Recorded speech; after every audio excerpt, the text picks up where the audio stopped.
all here today because you have a suspicion. You have the idea that you are capable of creating something extraordinary, of living an extraordinary life. And you're right. You are. And my question to you is, what does it mean to be extraordinary? When we think of people who've lived extraordinary lives, who've given an extraordinary contribution to the world, who've changed the world, maybe we think of Elon Musk, or Oprah Winfrey, or Mark Zuckerberg. But what we're not thinking about is what it's like to actually be those people, to be the creator, to live their daily lives.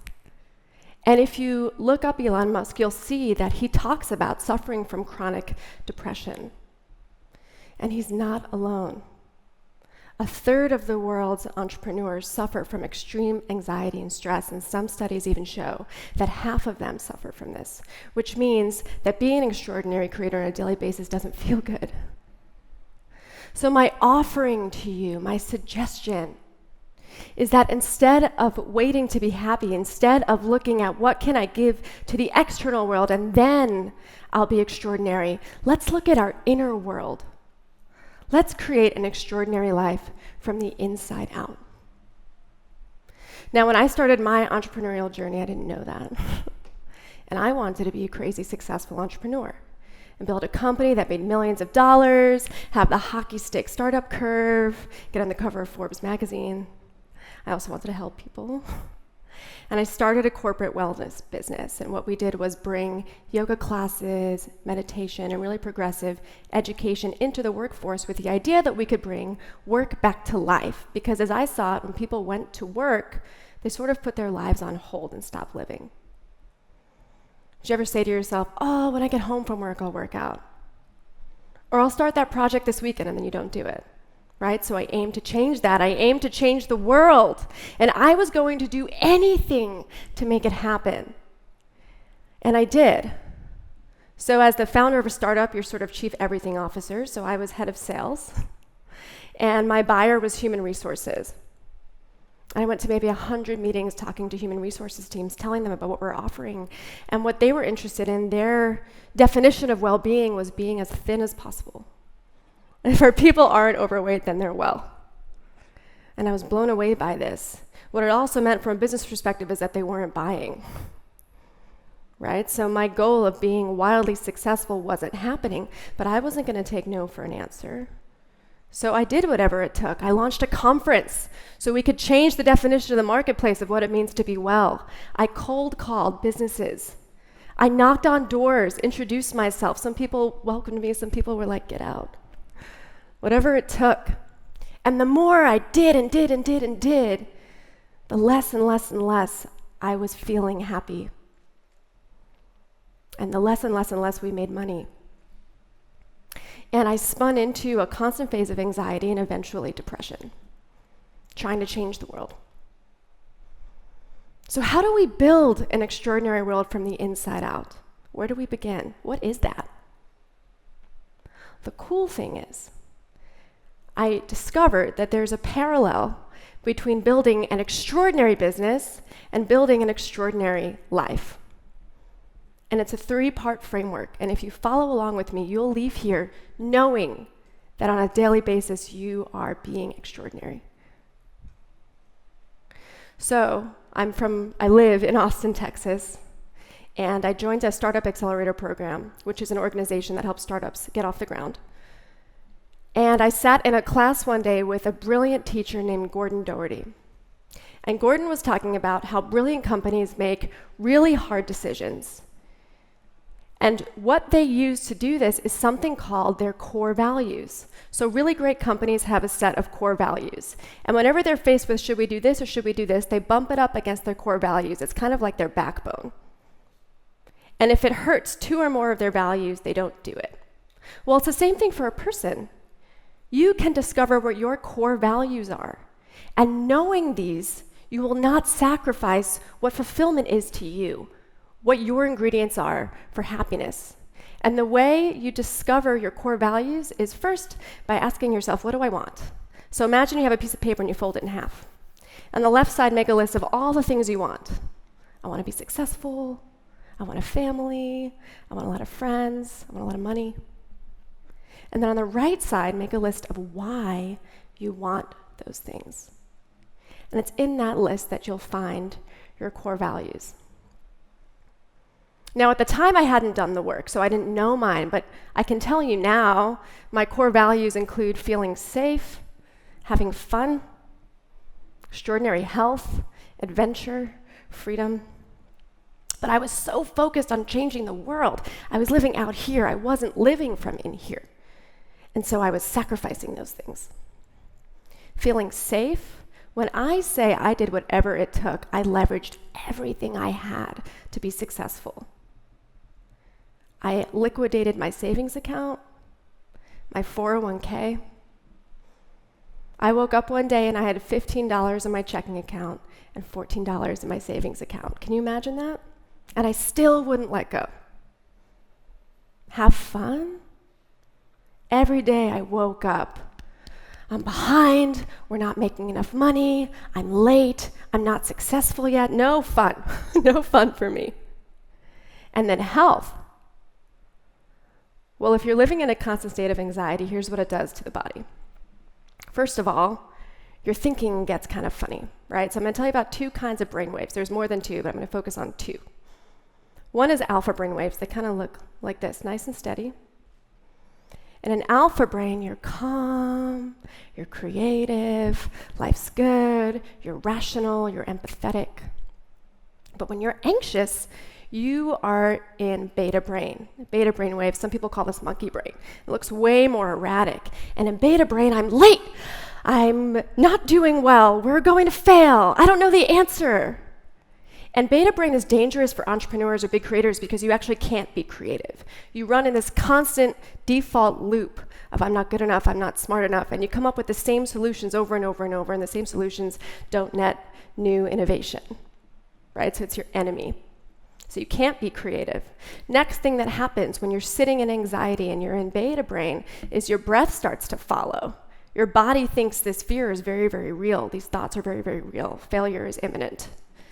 And you start breathing from here up, really shallow breathing, using only 1/3 of your lung capacity. You might not even notice you've been doing it. So you're starving yourself from oxygen. And then your heart follows. So very similar to your brain waves, happy heart looks like this. And there's a metric developed by an institute called HeartMath Institute called heart rate variability. And it's a measure of stress. And when you're in that anxious state, it starts to get erratic. And when you're in that anxious state on a daily basis, that's where chronic illness starts to be born. That's a constant state of dis-ease. Man, so what's worth it? What is worth working on every day if that's possible? The second part of this framework is that you get to discover your life's mission. Every great company has a mission, right? A mission statement of what we're going to change, what we're going to do, what's our big why. And you get one too. And the cool thing about mission is that it gets to feel amazing. And it's your truth. The only way you get this part wrong is if you lie to yourself. So the formula for your life's mission is your passion times your purpose. So your passion is when you feel most alive in the world. What is the thing that you do that you love doing so much that you would pay to do it? It could be dancing, it could be playing chess, it could be writing code, it could be writing stories, it could be teaching.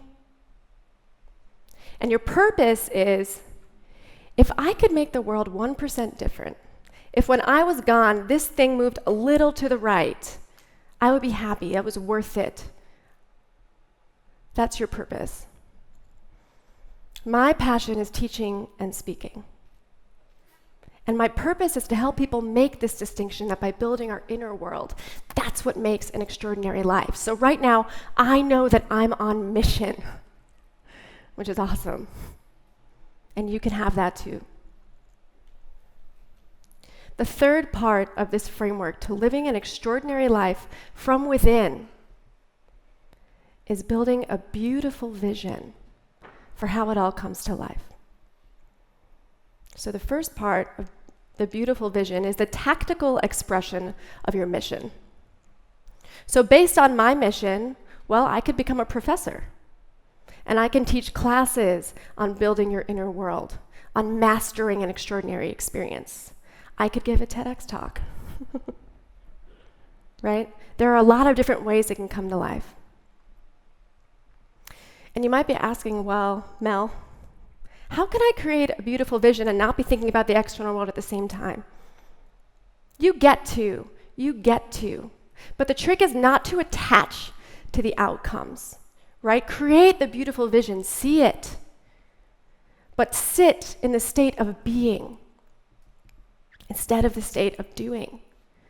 And to go back to my first venture in my state of depression, you might be wondering how that ended.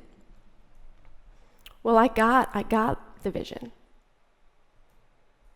At my lowest low, I made the discovery. I sat there thinking, I must be missing something that I don't even know I don't know. I think I'm pretty smart. I'm working so hard. How could this be happening to me?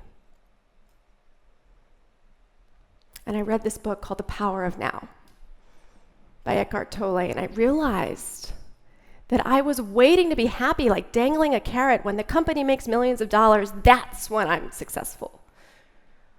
When the growth curve looks exponential, that's when I can be happy. But actually, I could be happy right now. And happiness and fulfillment is an inside game. And once I figured that out, I was like, I have to tell everybody. Everybody needs to know this. I can't think of anything else more important. And so I created an event about happiness. I invited all of the companies I could think of in the city of Austin, Texas, and I told them. Well, maybe about 3 months later, I am sitting in my kitchen in my pink pajamas. And this seems to be when I get all my most important phone calls, when I'm alone in my pajamas. And the phone rings, and it's a woman, and she said, "Hi, I need 3 wellness programs for 3 different buildings in Texas. I want quarterly talks. I want your most progressive education." And I was like, oh my God, yes.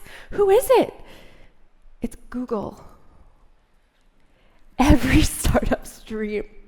Right? The customer, the logo. I was through the moon. Emailed my mentors, called my parents. We made it. And then the funniest thing happened. A week and a half later, I woke up and I looked in the mirror and I was still me.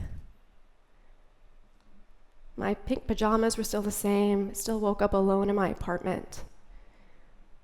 And I started to get mad. Wait a minute. Where's the red carpet? Google is my customer. Why am I not on the cover of Forbes? Why haven't I floated up to the startup castle in the sky yet? And the twist of the story has a name. It's called hedonic adaptation. And it's this funny phenomenon with humans where when something really good happens, you get happy, but that happiness only lasts about 2 weeks. And then you adjust to it. Bummer. The good thing is, though, if something bad happens, same effect. So if you lose your job or get a pay cut, in about 2 weeks, you adjust to it, and life goes back to normal. But within that paradox is the reason that you can't invest what it feels like to be alive in waiting for certain milestones. So the second part of vision is not just how you accomplish the mission, but it's envisioning how it feels to accomplish the mission, how it feels to be the creator on a daily basis. That's the magic. That's the magic of living an extraordinary life, the feeling. And if you ensure that you hold up your core values, you wake up and remember your mission, and you choose to feel extraordinary, you choose to feel peaceful, you choose to practice feeling resilient, that is how you live an extraordinary life.